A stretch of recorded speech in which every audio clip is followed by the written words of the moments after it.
Chapter 9. Now. How does it always get this late before I actually get out of bed? I've gotten better. I signed up for the gym last September after Derek convinced me that lifting weights is healthy and necessary and that running alone wouldn't do it. When I first met Derek online, I was convinced I was going to marry that man. He is vegan, he's a doctor, and hold on to your chair, he's a prince from Nigeria. Not one of the scam ones. I mean, he could have been, but it turned out he did tell the truth, mostly. He has 3 citizenships, lots of money, and lots of muscles. It was almost too good to be true, and it was. On paper and in theory, he would have been perfect for me. I had even told Alana just 2 days before I met him that I'm sure my vegan prince will come soon. And there he was. 2 days later, I matched with a friend of his on Bumble, and that friend said he was only visiting from out of town, but that his friend, Derek, is vegan as well. He thought we should be vegan buddies, so he gave me Derek's number. It was all very weird. And thinking about it, it also feels more like a setup than a lucky coincidence. But he was different. Not a bad person, but also not a very loving one, and I quickly got frustrated and sad, and all the things I don't want to be. Moreover, he lied about his age, his last name, and his birthday, and he constantly referred to my ankles as stripper ankles because they're a bit thicker than most ankles. Not something I wasn't already insecure enough about. But he did motivate me to sign up for the gym, and for that I am still thankful to him. In the beginning, I managed to get up fairly early each day to make my way there before noon, play around with the weight machines for half an hour, and then do my half hour of cardio. I'm quite proud of how consistent I've become with it. I just need to learn to not push it off so long in the morning. It's noon, and other than a few private students in the afternoon, I have the day off. Anne gets up at 4 a.m. every morning to leave the house at around 6 a.m. We basically run on opposite schedules. I am really excited for later though. Nick offered to take me to one of my vegan spots for dinner, and I thought that was such a sweet gesture for him to offer. We started texting immediately after our date on Sunday and decided we should see each other again, soon. He called me during another work break on Monday, and we picked Wednesday evening, which is tonight, at one of my favorite restaurants downtown, Audiobook. He also mentioned he had a discussion with a friend about whether or not to kiss on the first date and asked my opinion. Presumably because we didn't kiss, and he wondered if we should have. I told him that I think it's good to go with what feels right, that it's totally okay to kiss on the first date, but not at all necessary. He agreed. I'm just wiping down my cross trainer at the gym and throwing away the paper towel, ready to get on it, when his number pops up on my phone, interrupting my gym cardio playlist on Spotify. Should I answer now? It could be important. He might not be able to meet tonight. My heart starts beating a little faster when I push the green answer button. Hello? Hi, Kathrin, it's Nick. What are you up to? Is he just starting a casual chat midday now? I'm just at the gym, about to do some cardio. What's up? Oh, look at you getting that work in. Oh, trust me, it's not that impressive. So, about tonight. Change of plans. I won't be going to work today, so I'm not going to drive up to downtown. I was thinking we could take a hike or go on a walk around here somewhere this afternoon. What do you think? Okay, way to dampen my mood. Is this a red flag? Is he just changing plans without asking me? Without considering what my plans might be for the day? I should have known. It started off too good. I don't think I can make it down there before it gets dark. I still have some work this afternoon. Oh, I thought you were free. No, I have some private lessons. What time are your lessons at? They're between 3 and 5. Okay, we'll figure something out. Why don't I let you finish your workout and we can talk or text after? Yeah, sounds good. I'll text you when I'm done here. Man, he could have asked me if it was okay to just change our plans last minute, but he just decided on that. On my way out of the gym, I start thinking about what to text him. I don't want to be that girl anymore who is okay with everything and who cancels on all her other plans just to see a guy. Because I could do that. Canceling private lessons is easy, but then I'm also canceling my pay for the day, and who is he that I would do that for him at the last minute? I am somewhat annoyed, but also frustrated because I did look forward to seeing him today. I just know that driving down his way would either be a major traffic situation right after my lessons, or it would end up being a really late date if I left later. Once back home, I start texting, eager to sort this out and get it out of the way. Hey, I just got home. I was looking forward to seeing you today, but I'm not always flexible like that last minute, so it would have been good to know a little earlier. Do you just want to reschedule for tomorrow? The earliest I could be down your way today would be 5:30, and I only know of one vegan restaurant in Long Beach. Good job, Kathrin. Well formulated, to the point, respectful, and getting your standards across. He's typing. I know, and I'm sorry about that. Definitely on me. I'm looking forward to seeing you as well, and I'd still like to shoot for today if that's okay with you.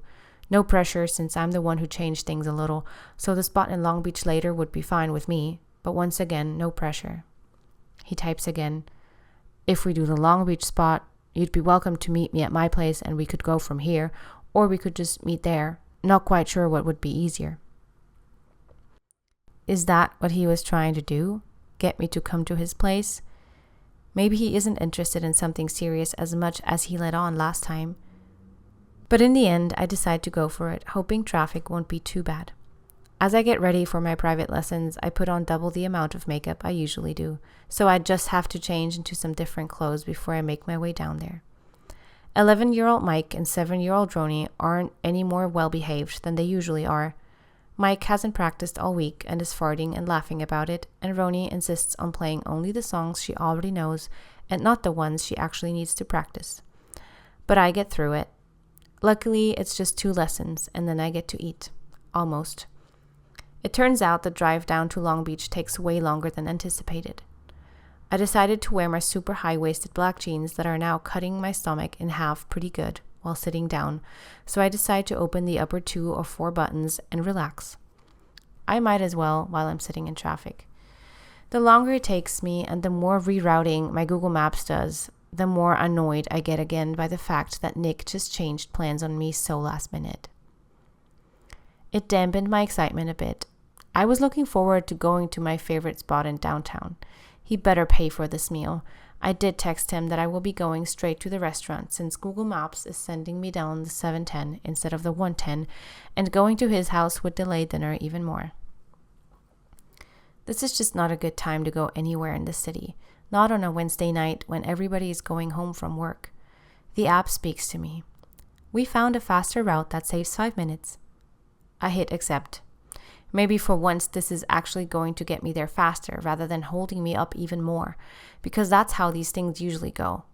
I take the off-ramp and now I am sitting in streetlight traffic. The app makes me turn left on a side street, and as soon as I turn into it, I see that about 100 other people were being redirected that way. I spot a stop sign about 20 cars ahead of me and can't imagine that this route is any faster. With both hands tightly around the steering wheel, I let out a scream. This was not how today was supposed to go. I am annoyed right now. This evening better be worth it. Driving in LA is just stressful, but driving to the other end of town during rush hour, why do I climb mountains and cross rivers for people so easily? When I finally make my way off the road, which actually looks more like an alley, a big truck passes me by. I can see ears and eyes through the slits and holes, and my frustration and traffic anger turn into sadness instantaneously. Knowing where these pigs are going reminds me of a harsh reality I'm mostly able to block out. I remind myself I'm almost there, and that at least on the way home there shouldn't be any more heavy traffic. I text Nick to let him know that I will be there in 20 minutes, and he responds saying he just got out of the shower after a run, so he's not stressed. There's definitely some sarcasm in that thought. I am happy I find street parking right when I get there, and since Nick just sent me another text saying he just left and should be here in 10 to 15 minutes, I decide to go into Seabird's kitchen and ask for a table. I thought I might be the one today that gets there later, but he made sure not to leave early. Mentally noted. After heading to the bathroom, I'm seated at a table that directly faces the door. At least he won't have to look for me long. 5 minutes later, he walks in. I get up to greet him. He smiles, hugs me, and then places a kiss directly on my lips. I did not expect that. This was a we do this all the time hello kiss, not a this is the first time my lips touch yours kiss. But okay, I'll take it. He looks very sporty today, but still chic and not too casual. Thank you for coming all the way down here. I appreciate you being flexible at the last minute. Okay, good start, I think. You're welcome, I say and smile. I would usually say something like, oh, no worries, or no problem at all. But I have learned one thing about my worth, and I don't have to act like I'm happy to do anything all the time. But I'll give him the benefit of the doubt. He lets me know that with the current government shutdown, he decided to call in sick today, since he's not even getting paid for his work at the moment. And for the most part, he is still working, but didn't feel like going to the office in downtown today, and hence didn't want to be seen or make the drive up there. I get that. Now, it also makes sense that things were so slow at the airport a few weeks ago. I hadn't considered the shutdown. We ordered 2 Mexican bowls with jackfruit, and Nick makes sure to tell me that the food is on him, of course. We talk about what we looked like when we were little. He shows me a picture on his Instagram feed of him when he was in high school, with cornrows and a gappy smile, a gold chain, and some white jersey. And then he swipes to the next slide and laughs. Look, this is what I put in my yearbook as a life goal, making money. Everybody else put something really inspiring, but I was always about that hustle. He laughs again. It is still a bit awkward sitting right across from him eating. You always have to be so careful and aware when you eat in front of someone new. So what made you want to see me again a second time? He asks. I politely swallow before I speak and then say, I just thought it was really nice talking to you, and I felt comfortable with you, and it was fun. So I figured that it would be nice doing this again and finding out more about you. He looks at me and smiles. He smiles like a puppy, actually exactly like the golden retriever I walk. If Nick was an animal, he'd definitely be a smiling dog. What about you? I ask in return. Oh, I just felt kind of obligated. He stares me into the eyes, no smile anymore. I don't know how to react. I think he might be messing with me again, but he's too serious. So I just awkwardly stare at him and think I'm making a sound, but don't really know what to say. Then he starts laughing. I wasn't serious, of course. I think I'm turning red now, and I can't stop it. I'm starting an internal dialogue. Look away, look at your food. This is embarrassing. You should have known that he was joking and reacted accordingly. Oh well. But jokes aside, I agree with what you said. I just got a really nice impression from you, and I had fun talking to you as well. And I do think you're very attractive, and I wanted to know more about you as well. Oh, thank you, I say, still blushing, hoping he doesn't notice.